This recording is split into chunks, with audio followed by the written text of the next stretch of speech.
Olá, pessoal! Hoje a gente vai falar sobre resistores. Então, o que a gente vai entender como dispositivos conhecidos como resistores? Serão aqueles dispositivos elétricos capazes de transformar energia elétrica em energia térmica. E aí a gente vai ter alguns exemplos.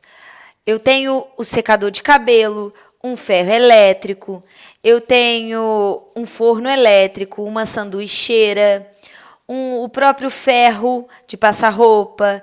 Então, o que ele vai fazer é fundamentalmente transformar energia elétrica em energia térmica, que é a mesma coisa que calor. A gente fala que esse efeito de transformação é conhecido como efeito Joule. Ok? Bom, como que isso vai acontecer? Eu vou ter um condutor, um caminho no qual as cargas elétricas irão se movimentar de forma ordenada. Então, significa que irá passar uma corrente elétrica. E esse caminho é justamente o do meu resistor. A corrente elétrica, ela vai receber aqui o símbolo do I, que é a intensidade da corrente elétrica. E esse caminho que representa o resistor, eu vou poder fazer esse símbolo, ou a gente pode também colocar um símbolo de um retângulo no caminho para representar o meu resistor, ok?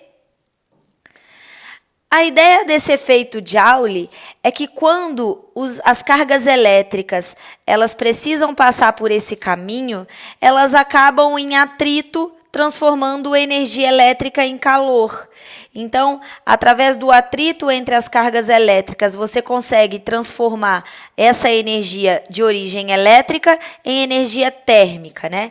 É exatamente essa a ideia de funcionamento dos chuveiros, dos secadores e também das lâmpadas. Toda vez que ele falar para você que existe uma lâmpada no circuito elétrico, vocês vão lembrar daquela lâmpada antiga, a incandescente. E aquela molinha que existia dentro da lâmpada é o que para a gente é conhecido como resistor. Então, a lâmpada incandescente, ela fazia justamente transformar a energia elétrica em térmica. Um dos motivos pelo qual a gente está abolindo o uso dessa lâmpada incandescente hoje, tá? Então, assim, a transformação de energia elétrica em energia térmica é a base de funcionamento dos equipamentos que a gente vai conhecer como resistores. Para a gente poder caracterizar esse resistor, eu vou ter uma medida. Essa medida a gente vai conhecer como resistência. E aí tenta usar o próprio significado da palavra resistência para ajudar a gente a definir essa grandeza física. Eu vou medir essa grandeza na unidade que a gente conhece como ohms, ok? Tem esse símbolo, a gente vai fazer a leitura dessa unidade com o nome ohms, ok? Resistência nada mais é que a dificuldade que eu vou ter nesse caminho para a passagem da corrente. Então, o que eu quero dizer? Quanto maior o valor dessa resistência, mais dificuldade eu tenho para a passagem das cargas elétricas. Então, o que isso significa? Que resistência ela é inversamente proporcional à intensidade da corrente elétrica. E ela funciona como se fosse um limitante ali para mim na hora de definir a passagem da corrente. Então, não basta eu saber qual é a fonte de energia elétrica você vai usar. Eu preciso saber qual é a dificuldade que o caminho vai oferecer para a passagem dessa corrente. Porque quanto maior a dificuldade, ou seja, maior a resistência, significa menos corrente passando naquele caminho. Então, dificuldade oferecida pelo resistor para a passagem da corrente. Definido a ideia da resistência, eu vou mostrar agora como que a gente vai poder calcular quantos ohms que determinado resistor oferecerá. Então, olha só, entra agora a conhecida segunda lei de Ohm. A gente vai falar da primeira, eu só preciso reforçar antes a segunda lei, tá? A segunda lei, ela vai mostrar pra gente como procede o cálculo da resistência, daquela dificuldade oferecida pelo meu resistor. Ela vai depender de 3 características. A primeira é uma característica que a gente vai usar o símbolo do ρ. Depois eu vou precisar do L e do A. Então, o que seriam esses parâmetros? Bom, esse ρ, ele é a chamada resistividade. Olha só o próprio nome já tentando me dizer o que representa. Resistividade é uma propriedade do material. Então, cada material ele oferece uma dificuldade devido à disposição das suas moléculas, da sua estrutura química, ok?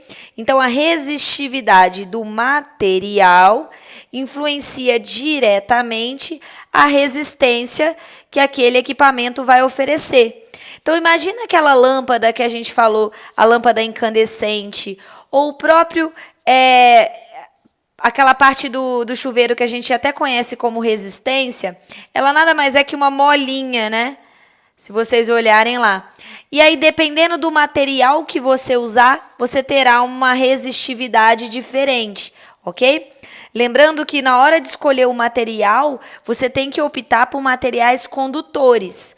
Não adianta você optar por uma resistividade muito alta, a ponto de tornar esse equipamento incapaz de deixar a corrente passar. Então, pensa assim, eu vou escolher um material que ofereça maior resistência, suponha que esse é o meu objetivo.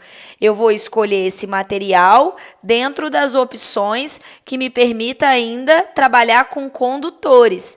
Em geral, são metais, ok? Então, só um exemplo de material, o da lâmpada incandescente é usado um metal chamado de tungstênio, ok? Então, só um exemplo da gente poder saber qual material usar ali na escolha para o resistor. O segundo parâmetro que influencia a resistência é o comprimento desse resistor, o comprimento do filamento, né, que vai compor ali a estrutura do meu resistor. Então, aquele fiozinho lá da lâmpada, ele tem um determinado comprimento. Quanto maior esse comprimento, maior a resistência. Por quê? Pensa assim, ó, quanto maior for o comprimento, mais longo é o caminho para os elétrons, para as cargas elétricas passarem. Então, fica mais difícil, não fica? Então, maior o L, maior é essa dificuldade, essa tal resistência, ok? E, por fim, eu tenho aqui o fator que será inversamente proporcional, é a área da seção transversal do fio, do filamento, né? Da seção daquele filamento. O que significa isso? Imagina que você tenha um fio no formato cilíndrico, como se fosse essa caneta. Se eu fizer um corte transversal, eu vou olhar essa caneta assim, ó. E aí a gente vai conseguir perceber uma área circular. Quanto mais grosso for esse fio, maior é a área dessa seção. Então, quanto maior a área, maior é a passagem para aquelas cargas elétricas. Fica mais fácil, né, de você conduzir a corrente elétrica. Isso quer dizer, diminui a dificuldade, diminui a resistência. Então, aumentar a área significa deixar o fio mais grosso, diminui a resistência daquele condutor, que seria o filamento composto ali, o resistor. Entendido a segunda lei, eu vou agora falar então qual era a primeira lei de Ohm. A primeira lei, ela vai relacionar para a gente como que eu posso estabelecer relação entre a resistência daquele caminho, da corrente elétrica e com a tensão ou a DDP oferecida por uma fonte, né? Então, imaginem que você tenha uma fonte elétrica, esse será o símbolo que a gente vai usar para representar uma fonte de tensão. Pode ser uma pilha, pode ser uma bateria, ok? Ela vai me fornecer um valor em volts, que eu vou representar com a letra U. O lado da barrinha maior representa o polo positivo dessa fonte, o lado da barrinha menor seria o polo negativo, ok? Nesse caminho, eu vou colocar aqui o símbolo de um resistor. Esse resistor pode ser ali uma lâmpada, um chuveiro, um ferro elétrico, e esse caminho terá a oferecer uma determinada dificuldade, que a gente vai chamar de resistência, ok?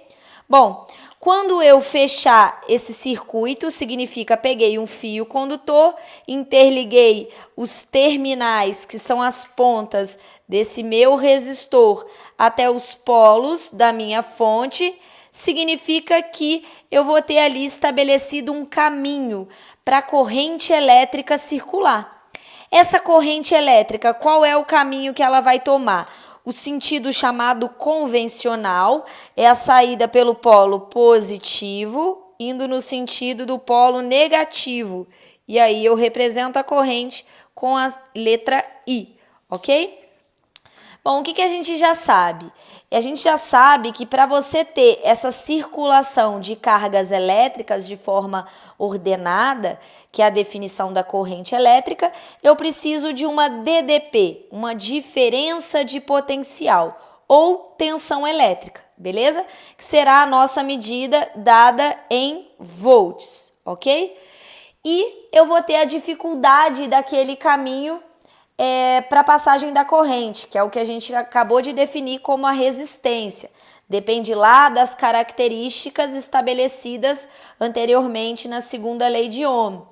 E a gente vai estabelecer na primeira lei de que eu tenho uma relação inversamente proporcional entre o R e o I. Então, como que eu vou representar isso matematicamente? R vezes I é igual a DDP, que a gente vai chamar de U. Essa daqui é a conhecida primeira lei de Ohm. Esse U é a DDP fornecida às pontas desse meu resistor. É a medida que a gente vai usar volts, ok? Esse R é a resistência daquele caminho, daquela lâmpada, daquele chuveiro, que será medido na unidade de ohms. E o I é a corrente elétrica que a gente vai medir na unidade de amperes, ok? Então, estabelecido essa lei, a gente consegue observar que quanto maior a resistência desse caminho, maior dificuldade, significa menor corrente elétrica, menos intensa é a corrente.